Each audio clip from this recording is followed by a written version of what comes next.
അധ്യായം 19. യഹൂദ രാജാവായ യഹോശാഫാത്ത് യെരൂശലേമിൽ തന്റെ അരമനയിലേക്ക് സമാധാനത്തോടെ മടങ്ങി വന്നപ്പോൾ ഹനാനിയുടെ മകനായ യെഹൂദർശകൻ അവനെ എതിരേറ്റിയെന്ന് യഹോശാഫാത്ത് രാജാവിനോട്, ദുഷ്ടനെ സഹായം ചെയ്യുന്ന വിഹിതമോ, യഹോവയെ ഭയക്കുന്നവരോട് നീ സ്നേഹം കാണിക്കുന്നുവോ? അതുകൊണ്ട് യഹോവയിൽ നിന്ന് കോപം നിന്റെ മേൽ വന്നിരിക്കുന്നു. എങ്കിലും നീ അശേര പ്രതിഷ്ഠകളെ നീക്കി കളയുകയും ദൈവത്തെ അന്വേഷിപ്പാൻ മനസ്സ് വെക്കുകയും ചെയ്തതിനാൽ നന്മയും നിന്നിൽ കണ്ടിരിക്കുന്നു എന്ന് പറഞ്ഞു.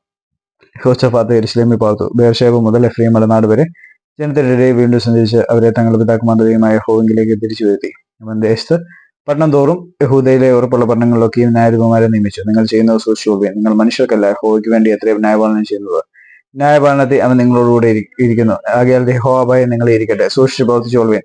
നമ്മുടെ ദൈവമായ യഹോവയുടെ പക്കൽ അന്യായവും മുഖപക്ഷവും കൈക്കൂലി വാങ്ങുന്നതുമില്ലല്ലോ. യെരൂശലേമിലും യഹോശാഫാത്ത് ലേവ്യരിലും പുരോഹിതന്മാരിലും ഇസ്രായേലിന്റെ പിതൃവാന തലവന്മാരിലും ചിലരെ യഹോവയുടെ ന്യായപാലനത്തിനായിട്ടും വ്യവഹാരം തീർക്കേണ്ടതിനായിട്ടും നിയമിച്ചു. അവർ യെരൂശലേമിൽ മടങ്ങി വന്നു. അവനോട് കൽപ്പിച്ചു തന്നാൽ, നിങ്ങൾ യഹോവ ഭയത്തോടും വിശ്വസ്തയോടും ഏകാഗ്ര ഹൃദയത്തോടും കൂടി ഇങ്ങനെ പ്രവർത്തിച്ചു കൊള്ളണം. അതത് പട്ടണത്തിൽ പാർക്കുന്ന നിങ്ങളുടെ സഹോദരന്മാർ വിവിധ രക്തപാതങ്ങളെയും ന്യായപ്രമാണത്തെയും കൽപ്പനയും ചട്ടങ്ങളെയും വിധികളെയും സംബന്ധിച്ച് ഏതൊരു വ്യവഹാരവും നിങ്ങളുടെ മുമ്പാകെ കൊണ്ടുവന്നാൽ അവർ യഹോവയുടെ അകൃത്യം ചെയ്തിട്ട് നിങ്ങളുടെ മേലും നിങ്ങളുടെ സഹോദരന്മാരുടെ മേലും ക്രോധം വരാതിരിക്കേണ്ടതിന് നിങ്ങൾ അവർക്ക് ബുദ്ധി ഉപദേശിച്ചു കൊടുക്കണം. നിങ്ങൾ കുറ്റക്കാരാകാതിരിക്കേണ്ടതിന് അങ്ങനെ ചെയ്തു കൊള്ളുവിൻ. ഇതാ മഹാപുരോഹിതനായ അമര്യാവ് യഹോവയുടെ എല്ലാ കാര്യത്തിലും യഹൂദാഗ്രഹത്തിന്റെ പ്രഭുവായ ഇശ്മായേലിന്റെ മകൻ സെബദ്യാവ് രാജാവിന്റെ എല്ലാ കാര്യത്തിലും നിങ്ങൾക്ക് തലവന്മാരയക്കുന്ന ലേവ്യരും ഉദ്യോഗസ്ഥന്മാരായി നിങ്ങൾക്കുണ്ട്. ധൈര്യത്തോട് പ്രവർത്തിച്ചുകൊള്ളുവിൻ. യഹോവ നല്ലവരോടുകൂടെ ഇരിക്കും.